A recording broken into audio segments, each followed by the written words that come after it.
काश वो दिन फिर आ जाते और वो सपने फिर से सज जाते।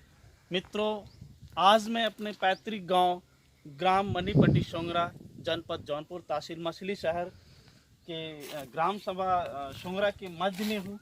और एक ऐसा स्थान, ये हमारी जन्मस्थली है। और आज आप हमें जो है यहाँ से, हम आप सबको यहाँ के पर्यावरण से, यहाँ के लोगों से, यहाँ का जो वातावरण है उससे हम आपको परिचय कराएंगे। हमारे जीवन में पर्यावरण का महत्व क्या है, हमारे जीवन में पर्यावरण किस तरीके से हमें लाभान्वित करता है, हम आज आपको वो सारी चीज़ें दिखाएंगे और बताएंगे। दरअसल मुद्दा इतना बड़ा भी नहीं होता, लेकिन संयोग और समय एक ऐसा आ गया है कि हमें पर्यावरण से संबंधित आज आपके सामने एक वीडियो बनाना पड़ रहा है। रीज़न क्या है? रीज़न यह है कि ऑक्सीजन ऑक्सीजन ऑक्सीजन, आपको पता है मित्रों, ऑक्सीजन को लेके आज पूरे विश्व में वैश्विक रूप से हाहाकार मचा हुआ है। क्यों हाहाकार मचा हुआ है? क्यों हाहाकार मच रहा है? इसका बहुत बड़ा देखा जाए तो बहुत बड़ा मुद्दा बन गया है और बहुत बड़ा संकट आ गया है, भौगोलिक संकट आ गया है। इतना बड़ा संकट आ मंडराया है कि शायद इतना अपने जीवन काल में या इसके पहले बहुत ही कम देखने को मिला था और मिलता था। लेकिन आज पर्यावरण को देख करके एक ऑक्सीजन का जो बहुत बड़ा रूप आ गया है यहाँ लोगों के सामने कि ऑक्सीजन की कमी हो गई है। ऑक्सीजन का मूल आधार जो है, मूल आधार क्या है? आज हम शुरुआत यहीं से करते हैं जहाँ पे हम खड़े हैं। जहाँ पे हम खड़े हैं वहीं से हम आपको आज बता रहे हैं कि ऑक्सीजन का जो महत्व है वो क्या है। मैं आपको मित्रों बताना चाहूँगा, आज जहाँ पे हम खड़े हैं अपने इस ग्राम सभा में, मैं आपको बता दूँ ये स्थान ऐसा स्थान हुआ करता था। यहाँ पे हजारों पेड़ थे, सैकड़ों पेड़ थे, विभिन्न विभिन्न प्रकार के पेड़ थे। यहाँ पे जब कभी हम बैठा करते थे तो यहाँ पे वन्य जीव, वन्य पशु जो है मेरे सामने से ही गुजर जाया करते थे। मेरे सामने से ही आपको बता दूं कि खरगोश गुजरता था, नीलगाय गुजरती थी, सांप गुजरते थे, बहुत तमाम ऐसे वन्य जीव हैं। कभी तो यहाँ पे हम आम तोड़ने के लिए आते थे, गाय चराने के लिए आते थे। यहाँ पर हम जो है आपको बताएं कि ये जो हमारा तालाब है ये हर समय भरा होता था, जो है इसे नहरों से जोड़ा गया था। यहाँ पे इतने सारे, इतना ऊंचा टीला था, इतना ऊंचा टीला था कि यहाँ से खड़े होकर के एक दो गांव का नज़ारा भी बड़े अच्छे सुचारू ढंग से देखा जा सकता था। मित्रों, मैं आपको और कुछ दिखाना चाहता हूँ। संयोग ऐसा बना है कि आज हमारे बीच में एक वन्य जीव मौजूद है जो आपको मैं दिखाना चाहता हूँ। हमारे साथ कैमरामैन जरा आप इधर आइए और ज़रा इस वन्य जीव को दिखाएं। ये वन्य जीव हमारे जीवन में कितना हितकारी और लाभकारी होते हैं। चाहे जो भी वन्य जीव हों, वो हमारे जीवन में उनका कुछ न कुछ महत्व और योगदान है। ज़रा आप एक बार, ये नीलगाय है, नीलगाय को आप दिखाइए। ये हमारे जीवन में जितना ही उपयोगी लाभकारी है, हर कोई तो ये इस एंगल से देखेगा कि ये हमारा नुकसानदेह है, लेकिन इससे लाभ क्या है? इससे बहुत बहुआयामी लाभ है। जब ये वृक्षों के फलों को खाता है, बहुत सारी चीज़ें खाता है, और दूर कहीं जा कर के जो है जब वो बीट करता है तो उसमें जो दाने होते हैं, उसमें जो बीज होते हैं, वो वहाँ पर अंकुरित होते हैं। वो अंकुरित होकर के वहाँ पर बागवानी के रूप में उग जाते हैं और धीरे धीरे एक बढ़िया सुचारू रूप से जंगल तैयार होता है, निर्माण होता है। अब जंगल तैयार होता है, उससे क्या फ़ायदा है मित्रों, वो आप स्वयं समझदार हैं। अभी जंगल के ऊपर हम बताएंगे थोड़ी सी। आप तब तक नीलगाय दिखाएं, और नीलगाय दिखा करके फिर इधर कैमरा आप दिखाएंगे टीले की तरफ।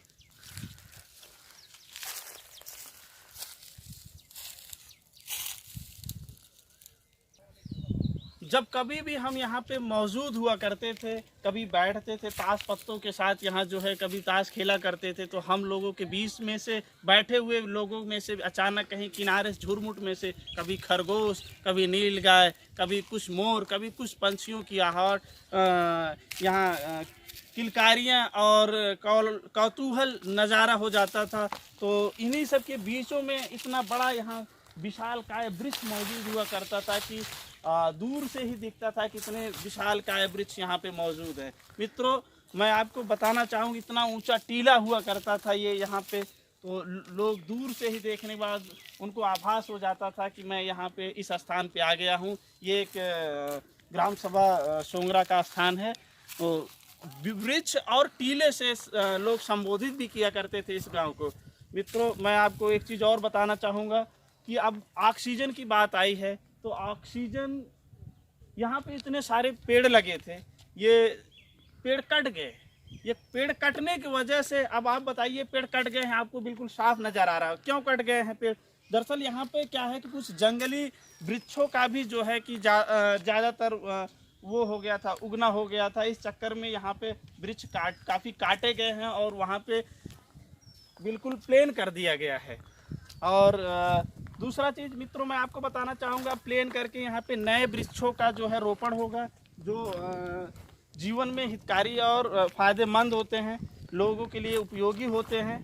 और उन सब को मैं आपको दिखाना चाहूँगा। यहाँ पे एक नीम का वृक्ष है और आप देख सकते हैं नीम का वृक्ष भी दिखाई देगा, कुछ आम के वृक्ष हैं वो दिखाई देंगे। ज़रा क्या नाम है, थोड़ा आप उधर दिखाएंगे, शीशम का वृक्ष है, थोड़ा सा आप हल्का सा आगे बढ़ के दिखाइए ज़रा।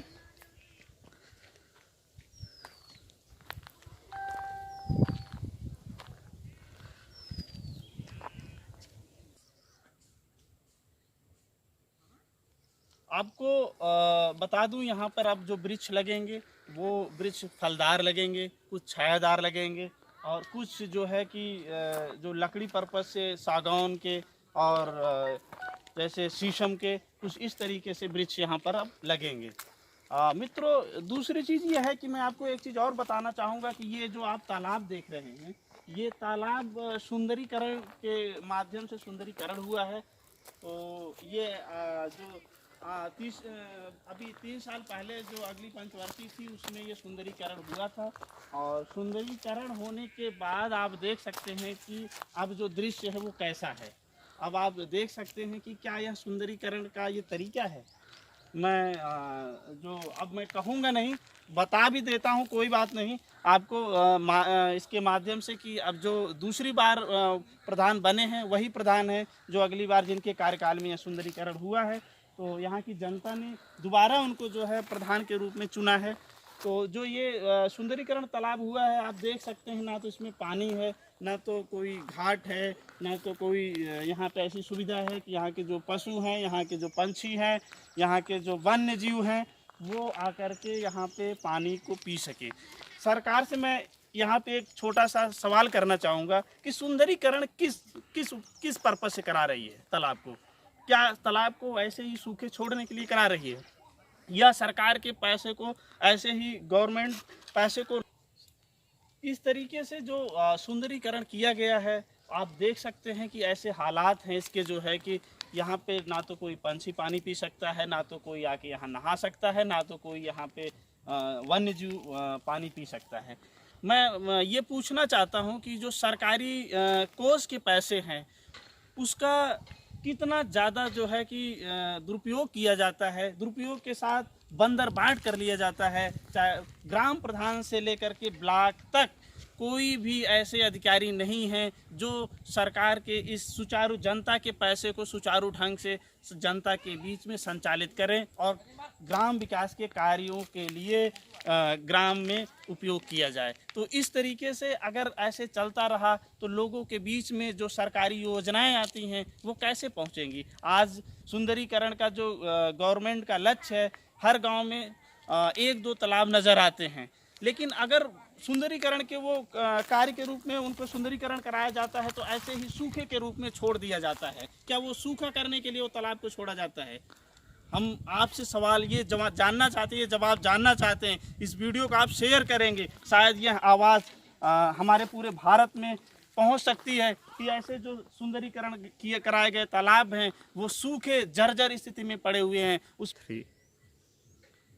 शासन और प्रशासन दोनों से ही मैं कहना चाहता हूं कि जितने भी अधिकारी प्रतिनिधि बैठे हैं, जो व्यवस्था को चला रहे हैं, जो देख रहे हैं, जो तमाम सारी इन जैसे सुंदरीकरण हो गया, जैसे वृक्षारोपण हो गया, रोड हो गई, जिनके माध्यम से जो जिनको कार्य मिला है, अगर आप उसको वहीं पे ही समाप्त कर देंगे, अधूरा छोड़ के चले जाएंगे, उसको वैसे ही छोड़ के चले जाएंगे और सारे गवर्नमेंट कोष के जो आए हुए धनराशि हैं आप इस तरीके से खाते चले जाएंगे, तो सरकार का ये सपना अधूरा का अधूरा रह जाएगा। दूसरा, मैं शासन से यह भी कहना चाहता हूँ कि जैसे ये सुंदर तालाब है, इसको आपने सुंदरीकरण कराया तो इसको नहर से जोड़ना चाहिए, इसको यहाँ पे कुछ पंपिंग सेट की व्यवस्था करनी चाहिए, कुछ टेबल की व्यवस्था करनी चाहिए, ताकि इसका वाटर लेवल सदैव मेंटेन बना रहे और यहाँ पर जो दूर दराज से जीव, वन्य जीव, पंछी आते हैं उनको कम से कम पानी पीने की सुविधा मुहैया हो सके। आप इनको सुंदरीकरण के रूप में तो आप कर देते हैं, लेकिन वैसे का वैसा ही पड़ा रह जाता है जैसा कि जिस तरीके से पहले था। मित्रों, पानी का महत्व तो चिरकाल से चला आ रहा है और पानी का जो महत्व है वो अपितु इंसान के नहीं, जानवरों, पृथ्वी पे जो भी जीव हैं उनके लिए बहुत ही उपयोगी और सदुपयोगी है। जैसा कि आप अपने जीवन काल में रहीमन का एक दोहा ज़रूर सुना होगा और पढ़े होंगे शायद अपने पढ़ाई के समय में कि रहीमन पानी राखिए बिन पानी सब सून, रहीमन पानी राखिए बिन पानी सब सून, पानी गए न उबरे मोती मानुष चून।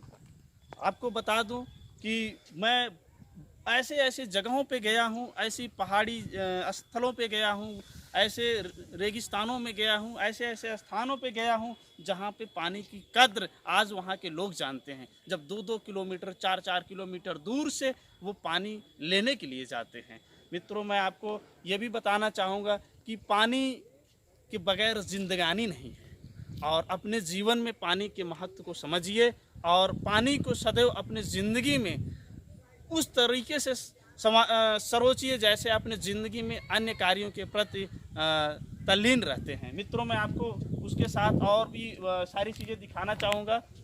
ज़रा आप इधर आएंगे, थोड़ा सा इधर दिखाएंगे। ये आम के जो पेड़ हैं इसमें फल लगे हैं, आप इसको भी देखिए थोड़ा सा।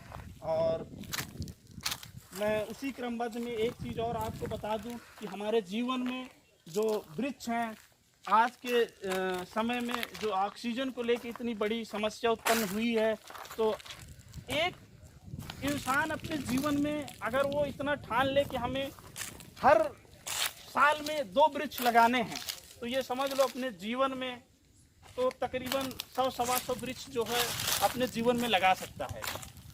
एक वृक्ष तकरीबन जो नॉर्मल वृक्ष होता है औसतन वो पर डे के हिसाब से 220 से 240 लीटर जो है ऑक्सीजन देता है एक वृक्ष। अब ये मानिए कि अगर एक व्यक्ति जो है कि अपने परिवार का वो एक वृक्ष लगाता है तो 230 के जो लीटर है वो जो है कि ऑक्सीजन वृक्ष देता है। तो ऐसे में पूरा परिवार अगर वृक्ष लगाएगा तो समझो वो अपने लिए नहीं, वो पूरे संसार के लिए वृक्ष लगाएगा जो है वो ऑक्सीजन अपने लिए नहीं, पूरे संसार के लिए देगा।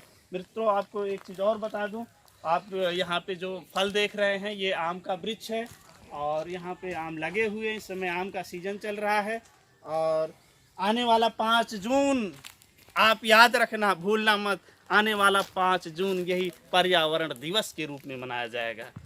वो 5 जून आप 5 जून को उस फेसबुक पर, उस सोशल मीडिया पर आप वायरल करते फिरते हो। असल ज़िंदगी में जब आप ज़मीन पे उतरो ना, तो मैं तो कहूँगा कि एक वृक्ष लगाकर अपने फेसबुक पे आना, अपने इंस्टाग्राम पे आना। अगर आपको असल ज़िंदगी में आना नहीं तो मत आना, आपको जीने का अधिकार नहीं है। ऑक्सीजन की कमी पूरे देश में हो रही है, आपको जीने का हक नहीं है, क्योंकि आप वो इंसान अब बन गए हो केवल मल्टीमीडिया पे आवाज़ उठाते हो। मैं तो ये कहूँगा कि अपनी एक तस्वीर लगाना अगर, तो उस 5 जून में 5 वृक्ष लगा के दिखाना, तब तस्वीर को शेयर करना। उस 5 जून को पर्यावरण में मनाना है आपको। मित्रों, मैं इसी के साथ यहाँ पे कुछ लोग दिखाई दे रहे हैं, मैं उनसे भी आपको रूबरू कराता हूँ, उनसे भी कुछ जानने की कोशिश करता हूँ अपने जीवन में, अपनी ज़िंदगी में पर्यावरण से संबंधित क्या कर रहे हैं, क्या नहीं कर रहे हैं। ये हमारे साथ खड़े हैं, एक सेकंड जरा कैमरा लेकर आप आइए, इनसे थोड़ा बात करते हैं। नमस्कार भैया। आप यहाँ पे मौजूद हैं, तो आप कैसे यहाँ पे आए? आप पूरा सज धज के आए हैं? आम तोड़ने के उद्देश्य से आया था, क्योंकि मैं नोएडा रहता हूँ। तो मेरा आज इच्छा हुआ कि चलो कच्चा आम तोड़ते हैं, इसकी चटनी बनवाएंगे और उसके बाद थोड़ा सा पन्ना वगैरह बनवाएंगे, क्योंकि बहुत ही आज के डेट में कोरोना का काफ़ी फायदेमंद पन्ना भी है। बिल्कुल, क्योंकि नेचुरल चीज़ है वो। तो इसी वजह से मैं आया था आज आम तोड़ने के लिए कि आम आज तोड़ूंगा, उसके बाद इसका थोड़ा सा पन्ना वगैरह बनाएंगे, पियेंगे। तो आप नोएडा में रहते हैं, हाँ, तो यहाँ पे गांव में भी आपका आना लगा रहता होगा? आना जाना लगा रहता है बराबर। तो आपने कभी पर्यावरण से अपने गांव के लोगों को आपने कभी जागरूक किया है? हाँ, पर्यावरण से गांव हमारे लोग काफ़ी जागरूक थे। आने वाली पीढ़ी तो हमारी अब नहीं कहूँगा, लेकिन पहले वाली पीढ़ी हमारी काफ़ी जागरूक थी, क्योंकि हमारे यहाँ इतने ज़्यादा हरे भरे वृक्ष थे। यहाँ ये मान लो आप कम से कम 200 से 300 आम के पेड़ थे, मिनिमम की बात कर रहा हूँ। महुआ, पीपल और जामुन, बरगद तो अनगिनत पेड़ थे। लेकिन धीरे धीरे धीरे धीरे वो सूखते भी गए, कुछ मतलब जल संरक्षण की वजह से, चूँकि पानी का भाव होता गया, उसके बाद पेड़ सूखते गए, फिर कटते गए। लेकिन अब जो प्लान बनाया गया है कि इसको पहले चूँकि समतलीकरण किया गया है, समतलीकरण करने के बाद इस बार जो बारिश का सीजन आएगा, इसमें संकल्प लिया गया इसको सबको वृक्षारोपण किया जाएगा। अच्छा, वृक्षारोपण फिर से किया जाएगा। बिल्कुल, आप वृक्षारोपण करने के लिए ये समतलीकरण किया गया है, और तो इस प्लान यही किया गया है कि लोगों का करने के लिए समतलीकरण किया गया, जिससे नए सिरे से इसमें मतलब पौधारोपण हो। आने वाली 5 जून को हम ये कहेंगे समस्त भारत से, समस्त विश्व से, कि छोटे बच्चे से लेकर बड़े बच्चों तक आप 5 वृक्ष जरूर लगाएं। पर्यावरण और ऑक्सीजन के लिए बहुत ही ज़रूरी है ये। और ये हमारे घर के सदस्य हैं, सारे भाई हैं, हमारे छोटे बच्चे हैं। और सबसे मैं आग्रह करूंगा, सब ये संकल्प लें, शपथ लें कि आने वाली 5 जून को हम 5 वृक्ष जरूर लगाएंगे अपने आने वाली पीढ़ी के लिए। तो हम शपथ लेते हैं कि आने वाली 5 जून को, आप भाई आप लोग, हम शपथ लेते हैं आने वाली 5 जून को हम 5 वृक्ष जरूर लगाएंगे आने वाली अपनी पीढ़ी को ऑक्सीजन देने के लिए। भारत माता की जय! भारत माता की जय! तो मित्रों, बहुत बहुत धन्यवाद। बहुत जोश के साथ 5 जून आप मनाएं, और भारत के लिए एक स्वर्णिम जो है ऑक्सीजन होगा, एक अच्छा संदेश होगा। मैं समस्त देशवासियों को आने वाली 5 जून की बहुत बहुत शुभकामनाएं दूंगा पर्यावरण दिवस के लिए। और आने वाली 5 तारीख को अपने परिवार के साथ आसपास कहीं पार्क में कहीं भी मौजूद हो, तो 5 वृक्ष नहीं मौजूद हैं तो 1 वृक्ष जरूर लीजिएगा और वृक्षारोपण करिएगा और जीवन को जो है ऑक्सीजन से प्रफुल्लित करिएगा। अपने लिए नहीं, अपितु पूरे संसार के लिए, पूरे विश्व के लिए आप 5 जून को मनाएंगे। और मित्रों, अगर हमारी वीडियो आपको पसंद लगे तो शेयर करना ना भूलेंगे और हमारे चैनल को सब्सक्राइब करेंगे। चैनल का नाम है राहुल मार्कंडे। आप वीडियो को लाइक करें, शेयर करें और कमेंट करें और हमें बताएं, और दूर दूर दराज तक आप हमारे वीडियो को पहुंचाने का संकल्प उठाएं कि 5 जून को अपने जीवन में पर्यावरण को कैसे मनाएंगे। मित्रों, इसी के साथ विनम्र भाव से सादर नमस्कार।